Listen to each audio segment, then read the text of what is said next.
we are here today with a very good friend of mine, Kate Steven. Is that pronounced correctly? It is correct, yes. And Kate was part of an interchange program in Brazil back maybe 15 or 20 years ago. I don't know exactly. 20 years ago, 21 years ago. Time flies. And that's when I met her. You know, she came to live in this small village where I lived before, Jataizinho. And we met there and we had a great time going out and getting to know each other. And that was the first time I was really interested in English, that I wanted to communicate. And we kept exchanging letters, remember?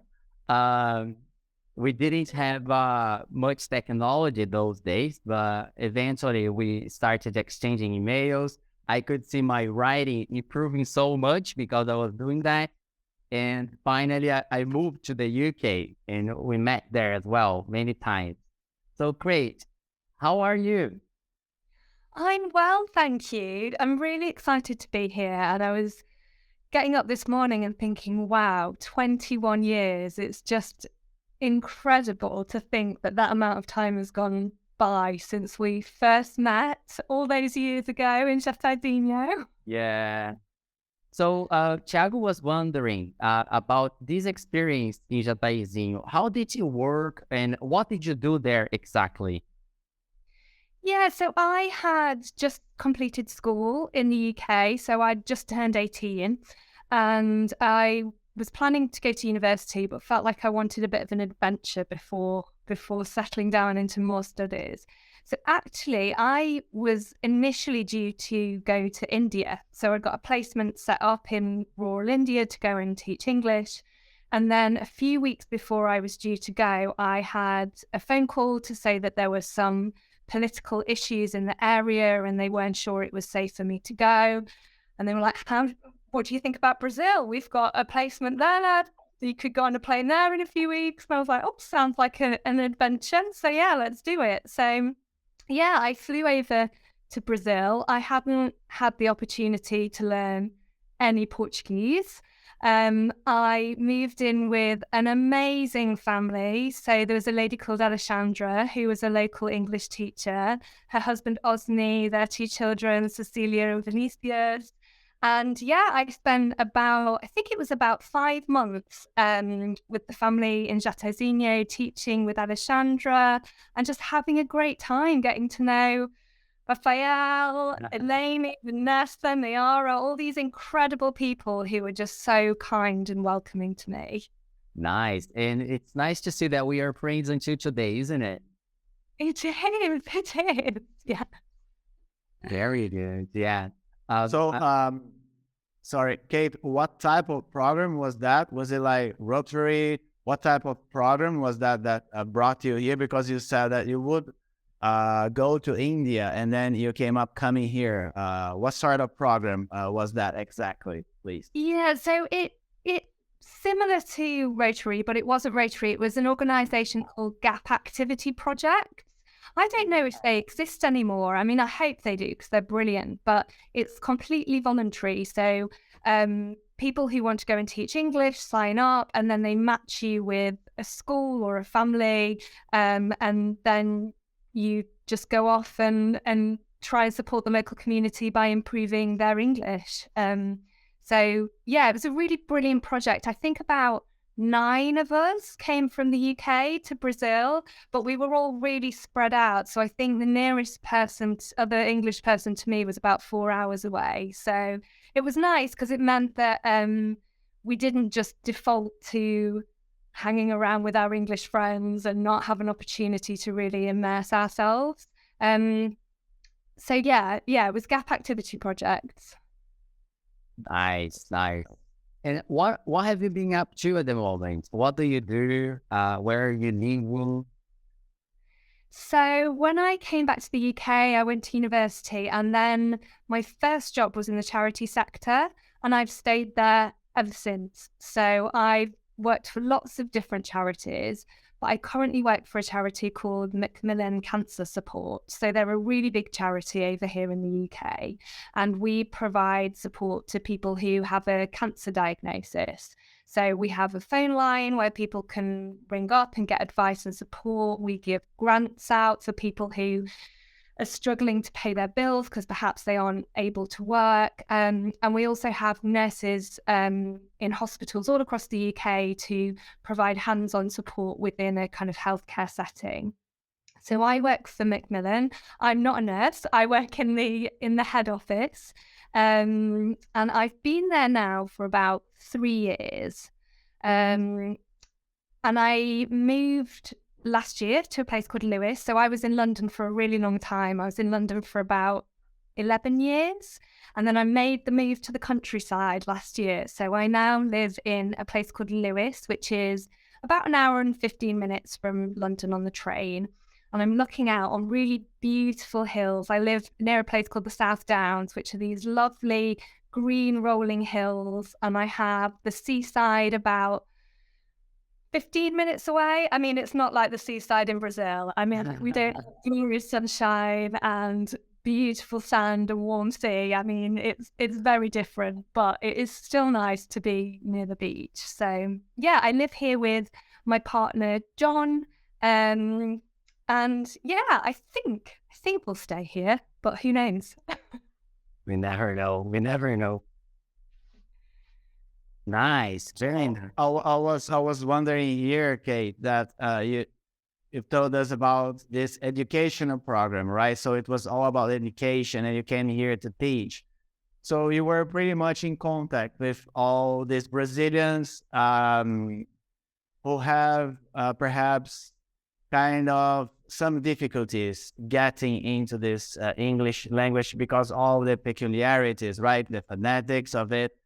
So could you please tell us, the listeners, the podcasters that are following us nowadays, some of the tips, because you were a teacher back then, you were a native speaker from English, of course, and actually it's 2 questions in one.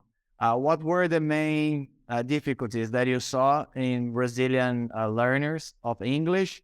And what is your main tip for this guy that really want to improve and to learn English being a native one? So really brilliant questions. So it's interesting. I think the hardest thing, and I think you mentioned this initially in your question, is the pronunciation. And I don't really speak any Portuguese. I tried a bit when I was there, but Rafael will tell you I was really tired. The sound and the articulation and the way you have to move your tongue in your mouth is just so different. It's a real struggle. And I would say that is what I perceive to be the biggest difficulty for people learning English.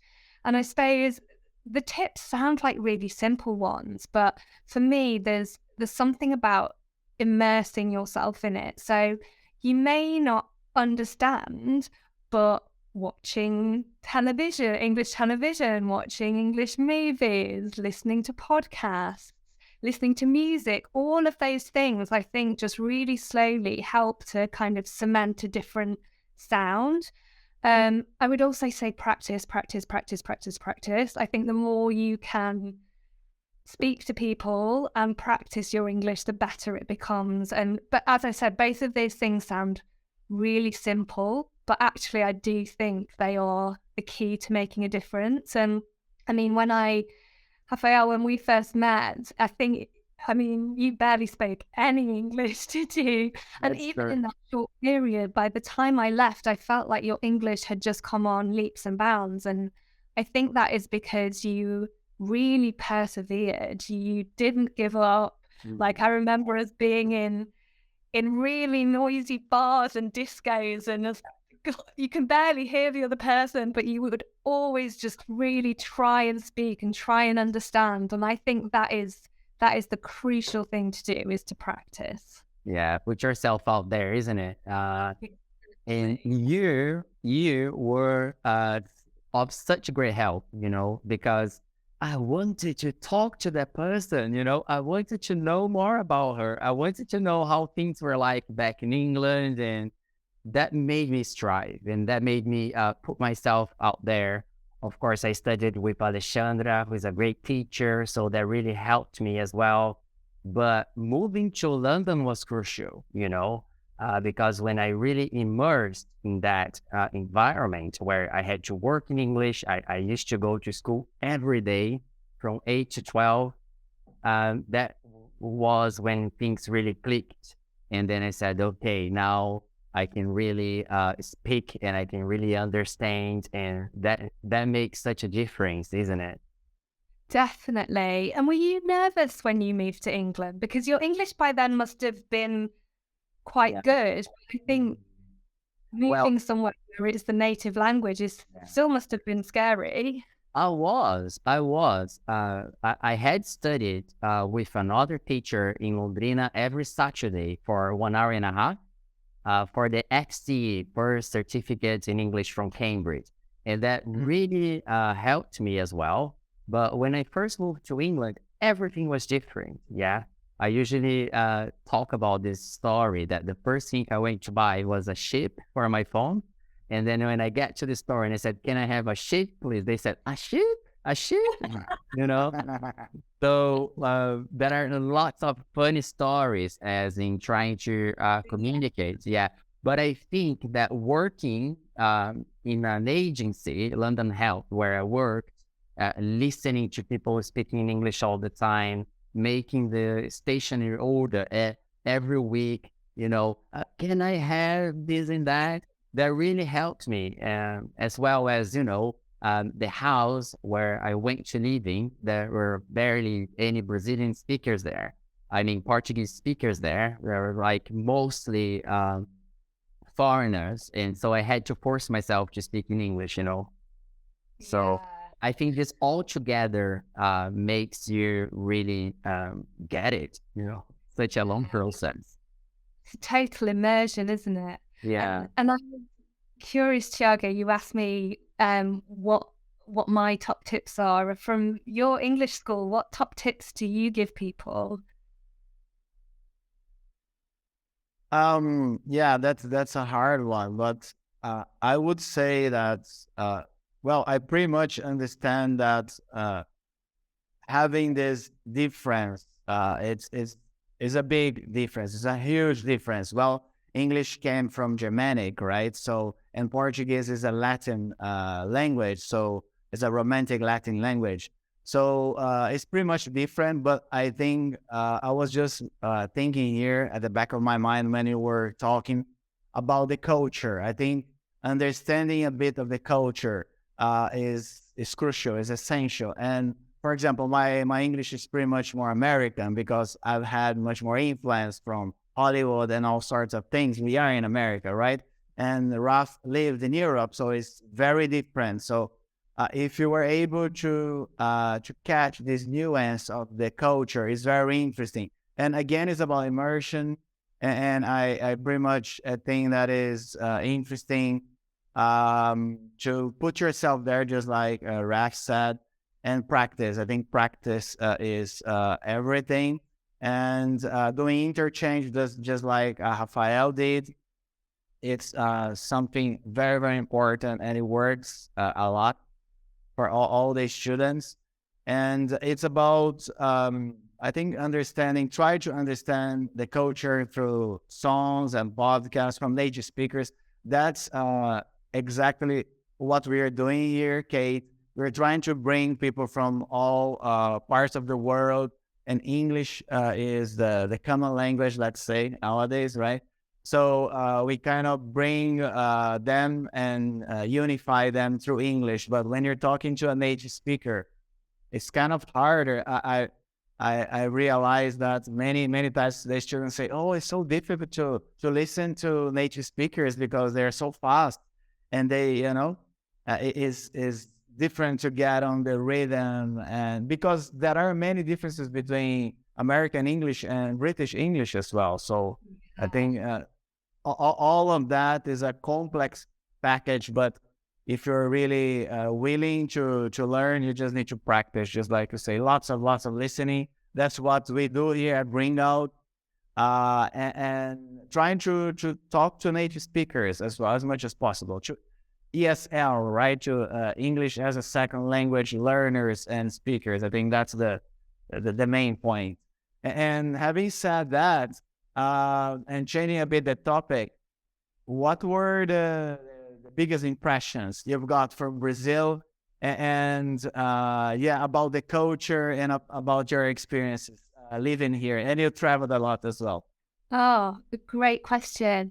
I mean, first and foremost was definitely the warm welcome that I got. I've traveled quite a lot, personally, but also I had a job, which meant I traveled a lot. I have never been anywhere that I got the same warm welcome that I did in Brazil. Honestly, the community in Jatazinho and Londrina just really embraced me and welcomed me and was so kind and showed me such a good time. And yeah, that hospitality and friendliness, I think, was just incredible. Well, like, have fun. I feel like everyone was always keen for a good time. And I think going to Carnival is going to be one of the experiences that sticks with me forever. That just sense of music and culture and fun, and it was brilliant. Obviously food, big deal.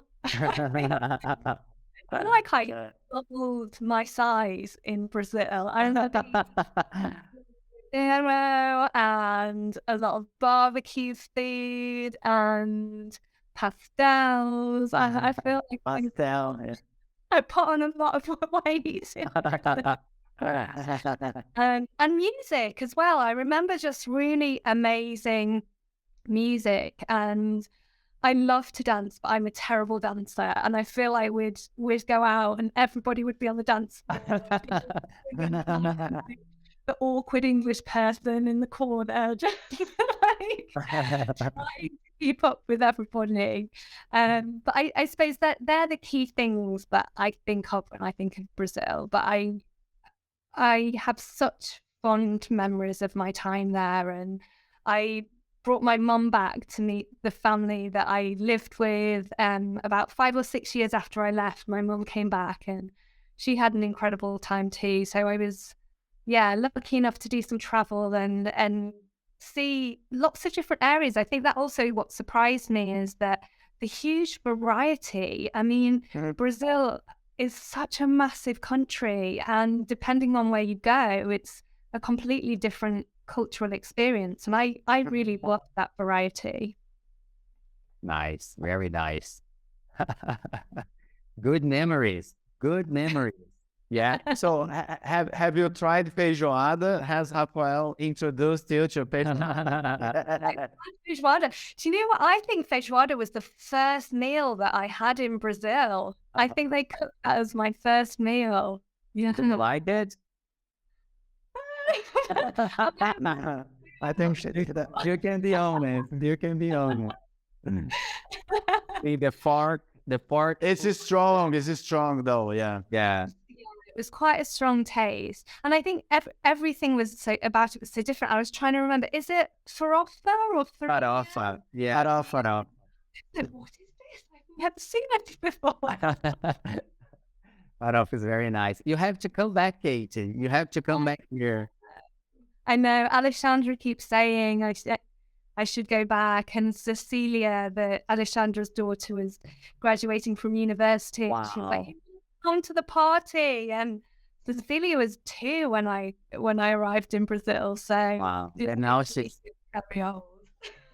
living in university already. Crazy. I would love to come back. Yeah, we miss you so much, and hopefully you get to come back here one day, or next time I'm in London or in England. I will definitely manage to catch up like the last time. Yeah. Oh, I would love that. Thiago, you'll have to come too. Yeah. Absolutely. Just before we go though, I was wondering here, because I myself am a physiotherapist. Kate, right. I majored in physiotherapy long ago. Well, I did many things anyways, just like Raf and you. And then I was wondering about your actual work. Could you please tell us a little bit about the health system in UK? Because you were saying that you are part of this Macmillan organization for cancer, and that's very important. Cancer is such a very important disease all over the world. So how do you actually help these people? You were saying a bit before, and a little bit about the health system, because here in Brazil we have something called SUS, which is Sistema Único de Saúde, which is an unified health system, and then everyone can have everything for free. Let's say It's equivalent to NHS, yeah? NHS. yeah, yes, that's it exactly. So, how is it organized? Just an overview of your health system in UK, and how does your organization really help the people? Because from what I understand, a biggest part of health is private, so people need to pay for it, and it's expensive. So, what is that you're doing with your organization right now, since it's such a sensitive matter? Yeah, so we have, like you mentioned, the NHS, National Health Service, and it's similar to what you have by the sound of it, in that it is funded through taxes. So anyone, anywhere can have healthcare for free. I think what's worth saying is that it's under extreme pressure. So obviously the pandemic and a kind of lack of investment in the system has meant that it's really stretched to its limit. So people are having to wait a really, really long time for treatment. And nurses and doctors are under incredible pressure. There's a lot of strikes at the moment because they're not being paid what they should for the amazing work that they do. So we talk at the moment about the NHS being in crisis because it's having a really difficult time at the moment, and there's a lot of pressure on government to invest so that it is sustainable for the future. So there is a private healthcare system in the UK, and I think more people are going private because of the pressure on the NHS and potentially having to wait a long time for treatment. But I think we're all hopeful that the NHS will continue and that the investment will be made to keep it going, because it is such an incredible, valuable service for people. In terms of the work that we do, so we work with the NHS. So the NHS are our biggest partner. So we train nurses who work within the NHS system to specialise in kind of cancer care and cancer treatment. So that means if you get a cancer diagnosis and you go into a hospital, you may be supported by a Macmillan nurse. So they are trained by us, and what they will do is do a needs assessment with you to work out all of the things that you need to support you through your treatment plan. Alongside the NHS, we also have our own services. So I mentioned briefly, but we have a phone line where we have qualified healthcare professionals. So if you want to phone up and you have a question about your diagnosis or your treatment, you can ask questions. We give what we call direct grants. So if you're struggling to pay your bills and you need some support because of your cancer diagnosis, again, we can provide help with that.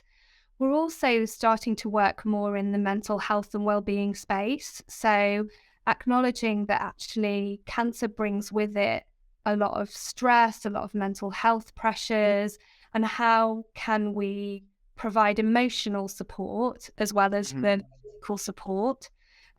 So we have a whole range of offers for people living with cancer.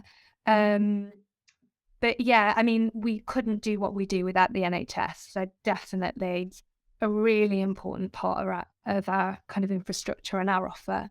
And so you work like partner, yeah, fighting cancer. Exactly. Well, okay, congratulations for your job. You know, I'm sure you are at the right place. That is a perfect match. I think that's why you've never worked anywhere else but in the non-for-profit, or helping and assisting through a charity. I think that's so you. And thank you very much for your time. I couldn't thank you enough for being here and sharing with us your experiences, both professionally and in Brazil. And I want you to know that you are very important to me, especially with the English. You helped me a lot, motivating me, writing me letters, and I could see my improvements through our email exchange. And you have a very big place here in my heart. Likewise, such a dear friend, and I've loved catching up after so long, and it's such a pleasure to meet you, Tiago, and good luck with your business. I'm sure you're doing incredible things and helping so many people. But yeah, let's do this again soon. I've really enjoyed it. Thank you. Definitely. Looking forward to it. Thank you very much, Kate. Thank you very much. It was brilliant. Thank you so much. Nice to Bye. meet you. You too. Bye-bye. Bye.